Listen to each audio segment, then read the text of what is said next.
Hello everyone, this is Brian with Zimco Survival and I'm back again today.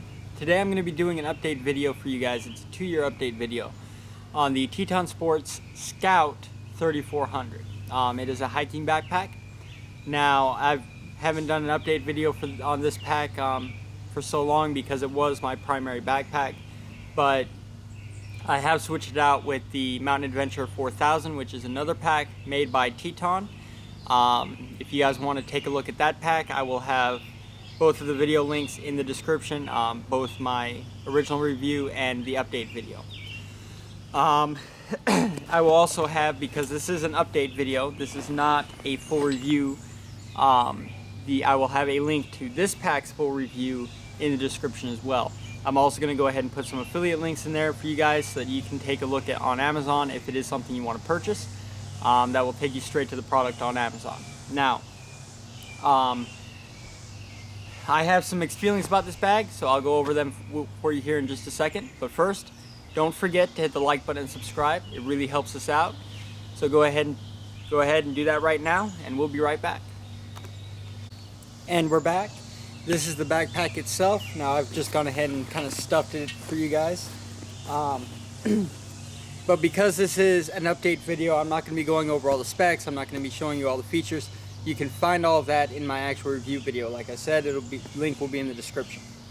What I'm going to be going over with you guys today is how it's held up over the course of 2 years and what my opinions on it are at this point in time. Like I said, I have upgraded to the Mountain Adventure 4000, which is another pack by Teton, and I did that for a reason. I would say this is a good starter backpack.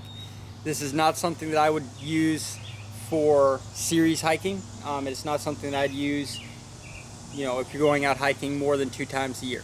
It's definitely a good backpack, but it's not going to be durable enough for long-term use in heavy use conditions.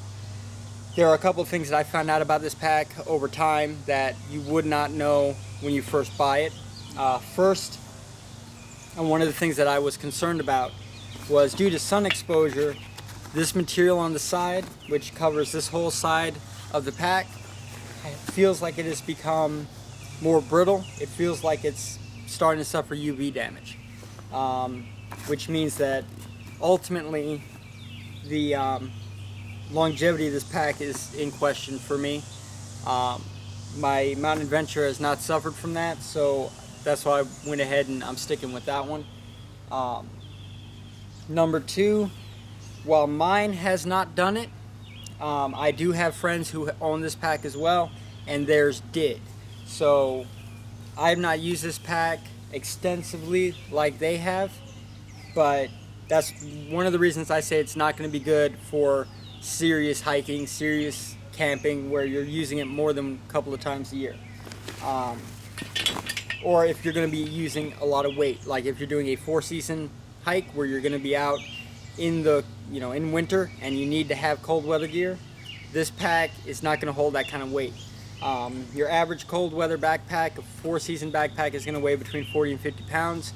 I would say that the max load that you can put in this comfortably is going to be 30, because if you put anything over that, these the straps here, your load lifters right there, have a tendency to tear away from the material right here. They are not embroidered in, and as a result they do tear.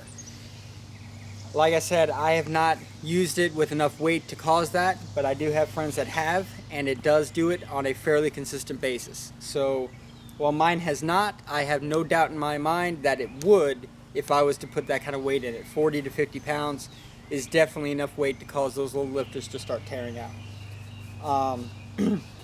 One of the other things that I don't like about it is the padding right here on the straps does not contour to your body, so it does end up getting pretty uncomfortable because the strap should come down underneath your armpit here, and you have a lot of bulk down there with this backpack, and it's just not comfortable. I really don't like that about this backpack. I think this should definitely have been contoured a little bit to add some comfort. The next thing is, as you can see, the padding on the back of this pack is minimal at best. This padding up here comes from the actual the actual shoulder straps, and you have a little bit of padding right here, but it is not open. It doesn't have the mesh on it to make it breathable. Overall, this backpack does seem to get fairly hot when you wear it. I didn't like that about this pack. I prefer more airflow on my back, and this one just doesn't seem to have it. One of the other issues that I had, which is a design flaw in my opinion with this pack, is they added these two pockets up here. Now, they are baffled, so they do, you know, when you fill up the interior pouch, this pouch doesn't get taken up, which is good because it gives you extra storage. But it doesn't allow you to put any kind, as you can see, there are no compression straps that run across here. So it doesn't give you the ability to put any kind of trekking poles or anything like that on the side. You completely lose that capability altogether. If you wanted to do that, all they have for that are these two little bungee straps here and here, and getting a trekking pole in and out of these straps is a true pain. I like having the compression straps on the side so I can put the handles of the pole down into my pocket and just strap them onto the side. It makes it a lot easier to get them off when I want. But this one doesn't give that ability, so you literally have to slide it and all of the locking mechanisms for the pole all the way through here, and it makes it a real pain to get it out of the pack. That was another design flaw. I don't like that. It makes things fairly difficult to use. One of the other reasons I switched out is the bungee cord here on the top. While it's a good concept, it doesn't maintain its strength. It doesn't. If you take and you zip it closed and you have like a jacket or something on top, it will come loose. Let me see if I can show you guys. It will come loose very, very easily. Watch. So I mean, stuff falls off the top all the time. It's not something that I really like. They do have it on the front as well, but the front has the same problem. So I just, honestly, you could cut these off because they aren't particularly useful. So that's the second thing, or one of the other things that I don't like about it is this, which is supposed to be one of their big features on the Scout, is in fact more of a detriment. You can lose gear. I've had stuff fall off because these things loosened up over time. So I don't really like that about this pack. The next thing that I don't like is these right here. The pouches for your water bottles and things are very limited. I can barely stick my hand down inside of these pouches. So the size of water container you can put in here is fairly small. I haven't been able to fit any serious hiking water containers. You know, you might be okay with a 32 ounce Nalgene, but if you're going to be carrying a pack like this, you know, out on 3 or 4 day hikes, you want more than 32 ounces of water. And I was fairly disappointed. You know, you can get a Gatorade bottle in here or something like that, but that's about as far as you're going to go. And I found getting the new type Gatorade bottles to be fairly difficult. Hold on just a second, I have one to show it to you.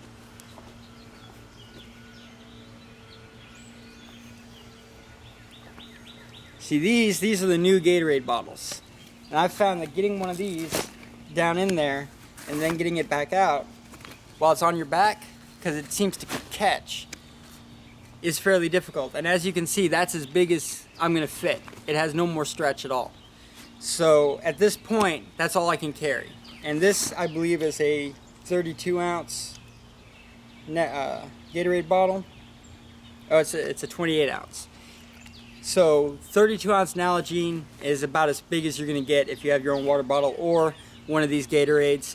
But like I said, it seems to catch because the lip on the bottom here, it catches when I try to put it in that pouch, and I don't like that. I like the pouch to be a little bit stretchier than this. It does hold your bottle really securely, but it limits you too much, in my opinion, on your ability to actually carry larger amounts of water. So with this pack, you're pretty much stuck with a camel pack or water bladder system, because otherwise you're not going to be able to carry enough water in the outside pouches. You can pretty much forget about it. As far as other issues with the pack is concerned, I have not had any of these buckles break on me yet, but like I said, my friends have. I have had friends with buckles that break. The zippers do seem to catch from time to time, but that's kind of normal. I haven't had that issue on my Mountain Adventure yet, but it doesn't mean it won't at some point in time. But there you have it. I think I've covered all the things that bothered me with this pack. So let me go ahead, I'll get back in front of the camera, and we'll talk about it a little bit more. Okay.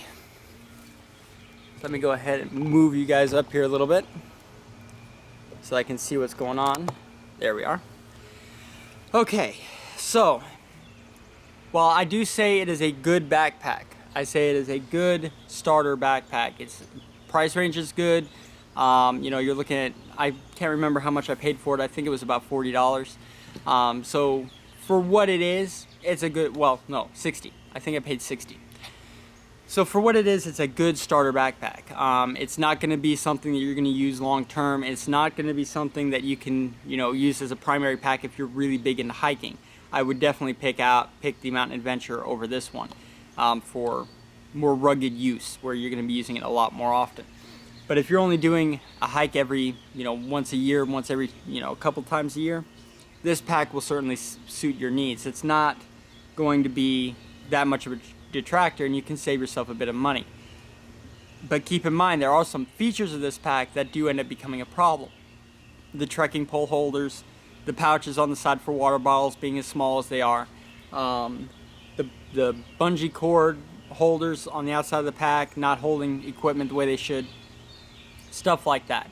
But if those are things you can live with, by all means, it's a fairly cheap pack that will definitely suit your needs for more minimalistic hiking.